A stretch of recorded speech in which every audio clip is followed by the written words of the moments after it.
Biológicamente, las células son la unidad más pequeña que puede vivir de manera independiente. Estas son la unidad básica, funcional y estructural de los seres vivos. Esto ya lo sabes. Entonces, esta misma condición es que la hacen tan indispensable a la hora de estudiar la vida. Y podemos entender esto de una manera más fácil conociendo la teoría celular, la cual es un concepto que unifica y es fundamental en la biología. Y esto nos dice básicamente que todos los seres vivos estamos compuestos por células. Igualmente que toda célula proviene de otra célula preexistente, que todas las células poseen material genético y un proceso de herencia, o un mecanismo de herencia.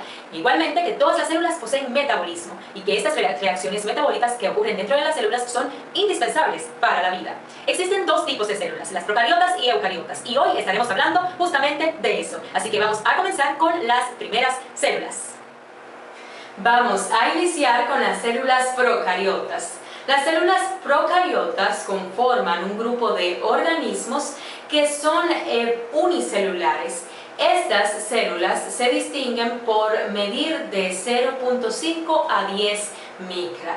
Esto es algo muy característico porque son mucho más pequeñas que las células eucariotas. Las células procariotas también son evolutivamente más primitivas que las células eucariotas. Esto es un aspecto también muy importante. Aquí podemos ver un pequeño dibujo que representa una célula procariota, específicamente de una bacteria. Podemos ver que las células procariotas tienen muchas o varias estructuras que las distinguen de las células eucariotas.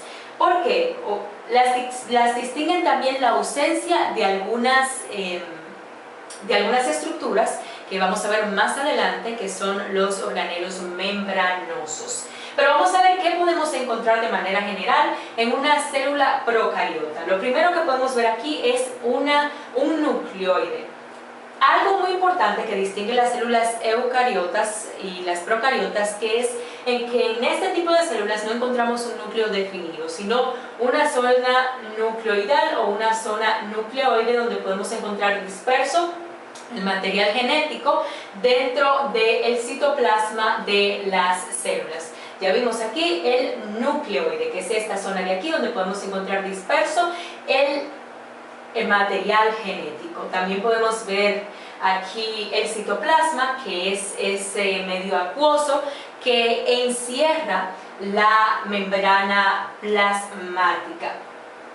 En este medio podemos encontrar el nucleoide y ribosomas, los cuales son indispensables para la vida de estas células, ya que estos se encargan de la síntesis de proteínas. Otro aspecto importante que podemos encontrar aquí es la membrana plasmática, que es una estructura que delimita la célula y que no la incomunica, más bien es una estructura que es semipermeable y que ella da protección a la célula, delimita la célula. Igualmente podemos encontrar la pared celular que le da rigidez y protección adicional a este tipo de células y que se encuentra fuera de la membrana plasmática.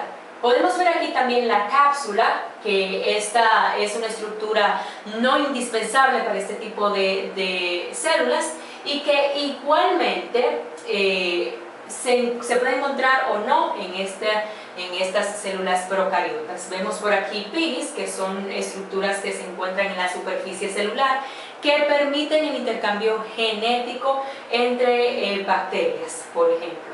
También podemos ver por aquí los flagelos, que son estructuras que brindan movilidad a este tipo de células. Podemos comenzar con las siguientes células. Vamos a continuar con las células eucariotas. Las células eucariotas son distintas de las células procariotas, no solamente porque estas son significativamente más grandes que las células procariotas, sino también por la presencia de organelos especializados, organelos membranosos, que no están en las células procariotas. Estos organelos tienen distintas actividades específicas dentro de las células, o sea, tienen una responsabilidad específica dentro de cada una de estas células. Vemos que existen dos tipos de células eucariotas, la vegetal y la animal, y estas se distinguen también porque cada una tienen estructuras que están ausentes en las otras. Por ejemplo, aquí podemos ver que las células vegetales tienen vacuola, que está ausente en las células animales, pero tampoco las células vegetales poseen este tipo de vesículas, que está ausente en las células vegetales. Otra cosa que tenemos que tener en mente es que las células eucariotas poseen un núcleo definido que se comporta como un centro de mando, un centro de control dentro de las células, porque estos controlan y manejan la expresión génica e igualmente ocurren, mejor dicho, participan en procesos celulares indispensables para la vida, como son la transcripción del ADN, entre otros aspectos también importantes. Vemos que hay muchísimos organelos que por falta de tiempo pues no vamos a poder definirlo todos, pero vamos a definir algunos puntuales que son muy importantes a la hora de estudiar las células eucariotas, como son la mitocondria. Vemos que es un organelo común en ambos tipos de células eucariotas y se encargan de darle a la célula la energía necesaria para realizar las distintas actividades cotidianas de ellas. Asimismo, ya mencioné el núcleo, que está presente en ambos, el retículo endoplasmático rugoso. Vemos que el retículo endoplasmático rugoso se llama así porque tienen ribosomas asociados a él, pero también hay ribosomas libres en el citoplasma. Vemos por acá también ribosomas libres en el citoplasma, pero específicamente el retículo endoplasmático rugoso, por poseer ribosomas, pues puede sintetizar proteínas. Y como están interconectados todos estos organelos, o bueno, este organelo del retículo endoplasmático rugoso está interconectado, pues entonces por estos canales atraviesan todas las proteínas. Entonces también lo podemos encontrar en la célula vegetal. Otro organelo importante es el cloroplasto, que ahí es donde realizan las células vegetales la fotosíntesis. Igualmente podemos ver la membrana plasmática, que es común en ambas células y que es la estructura que delimita la célula y que no la incomunica, más bien regula el tránsito de sustancias tanto para el interior de la célula como para el exterior de las células. También otra estructura importante que está presente en la célula vegetal es la pared celular, que le brinda rigidez solo a las células vegetales porque no está en las células animales.